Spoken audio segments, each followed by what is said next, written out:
नमस्कार, आप देख रहे हैं वर्तमान युग और मैं हूं आपके साथ अंजलि। तो चलिए शुरुआत करते हैं आज की प्रमुख।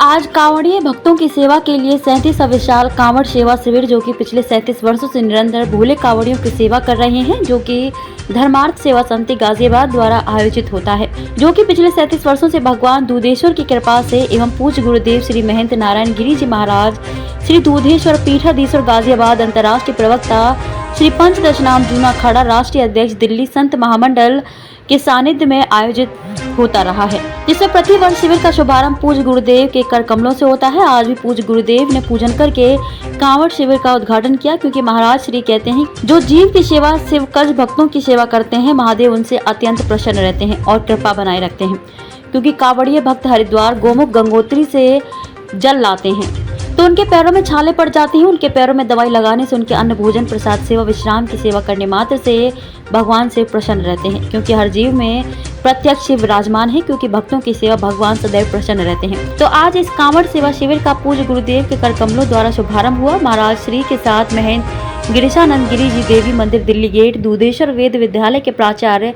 तोय राज उपाध्याय जी, आचार्य नित्यानंद जी एवं धर्मार्थ सेवा समिति के सदस्यों की उपस्थिति में शिविर का शुभारंभ हुआ, जिसमें पश्चिम उत्तर प्रदेश के अध्यक्ष सत्येंद्र सिसोदिया जी, भाजपा सुशांत गोयल जी, कांग्रेस नेता रविंद्र गोयल जी, राम आश्रय शर्मा, पूर्व नगर पालिका अध्यक्ष मोदी नगर आत्मिक उपस्थित संस्थापक स्वर्गीय लाला शिव प्रकाश मित्तल जी की रही एवं उपस्थित सहयोगियों में संयोजक नरेंद्र गुप्ता जी, राकेश सिंघल जी, दीपक गुप्ता जी, जयवीर सिंह जी, अशोक मलिक जी, मनोज गुप्ता जी, संजय गर्ग जी, प्रदीप कुमार जी, मुनेश कुमार गोयल जी, प्रमोल कुमार जी, सुनील कुमार, पिंटू जी, जीवन राम जी, अनिल कौशिक जी, मनोज जी सहित समस्त सहयोगियों की उपस्थिति में कैंप का शुभारंभ हुआ। रिपोर्ट अशोक उपाध्याय।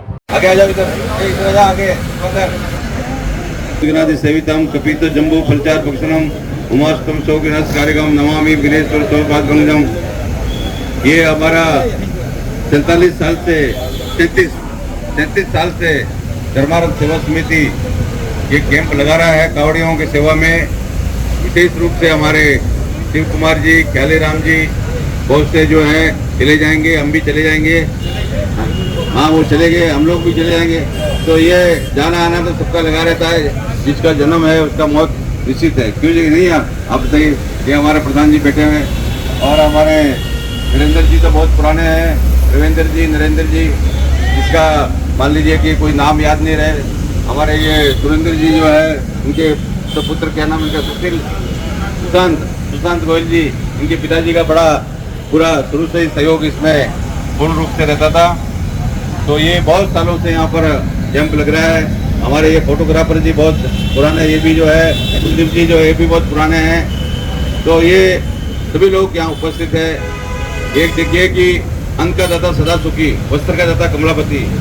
अन्न को जो दान करने वाला है वो कभी दुखी नहीं रह सकता जीवन में। मान लीजिए कि आज के समय में बहुत से प्रकारों का व्यक्ति के मन में टेंशन है, तनाव है, उसमें आप दान क्या करना है? बोले नंगे को कपड़ा दे दो, भूखे को अन्न दे दो, ये सबसे बड़ा दान होता है। उसका कोई दुरुपयोग नहीं होता है। मान लीजिए आपने पैसा दिया, किसी को दारू पी ले, कुछ और उल्टे सीधे कर्म कर ले, परंतु भोजन करोगे तो वो खाएगा। और ये आपका बहुत बड़ा सौभाग्य है कि हमारे कांवड़िए जो भोले के रूप में है, भोले के स्वरूप है, भगवान शंकर के स्वरूप में आ रहे हैं।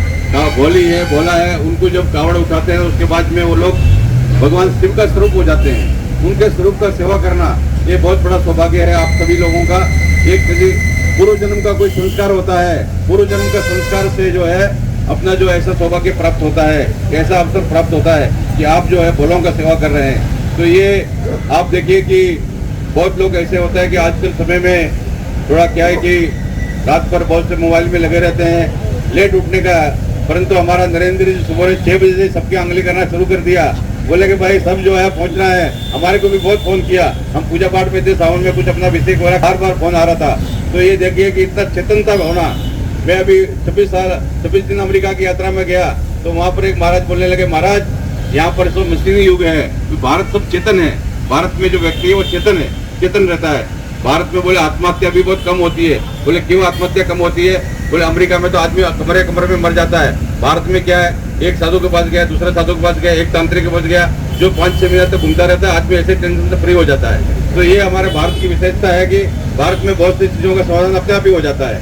तो ये व्यक्ति की जो विशेषता है, हमारा आप सब चेतन है, आपको भी वंदन है। हर हर महादेव। खबरों में अब तक के लिए बस इतना ही। मिलते हैं फिर ऐसी ही किसी बड़ी खबर के साथ। तब तक के लिए नमस्कार और देखते रहिए वर्तमान युग, वर्तमान का सच।